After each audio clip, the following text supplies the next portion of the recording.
چیز میں سے جو تمہیں سب سے زیادہ محبوب ہو اس کو اللہ کے راستے میں قربان کیا جائے۔ پیسے تو ہم ہر قسم کے جانور پہ دے دیتے ہیں، حلال جانوروں میں سے، وہ چاہے کمزور ہو یا طاقتور ہو، لیکن ہم اگر اس کے اندر اللہ کی رضا کے لیے ریا اس میں نہ ہو، صرف اور صرف اللہ کی رضا کے لیے یہ انتخاب کرے کہ میں اس خوبصورت جانور کو اللہ کے ہاں قربان کروں گا تاکہ میرا رب مجھ سے راضی ہو جائے، تو پھر اللہ نے کیا انعام دیا؟ فرمایا اے میرے بندے، جب تیری چھری پھرے گی، تیری چھری پھرنے سے پہلے میں تیرے اس جانور کے جتنے بھی اعضاء ہے، جتنے بھی اس پر بال ہے، ہر ایک کے مقابلے میں تیرے مغفرت کا سودا بھی کر دوں گا، تجھ سے راضی بھی ہو جاؤں گا۔ جب تو میرے ساتھ ایک قدم اٹھا کر محبت کا پھل کرتا ہے تو میں تیرے ساتھ 70 مرتبہ محبت کا اعلان کرتا ہوں،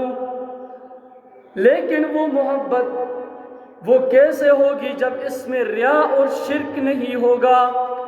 لن ینال اللہ لحومها، تو پھر اللہ نے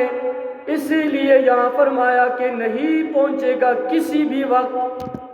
نہ آپ کا گوشت چاہیے اور نہ آپ کا خون، بلکہ مجھے میری رضا، رسول اللہ صلی اللہ علیہ وسلم کی اتباع چاہیے۔ پھر آگے آتے ہوئے قد افلح من تزکا، تحقیق کامیاب ہو گیا وہ شخص،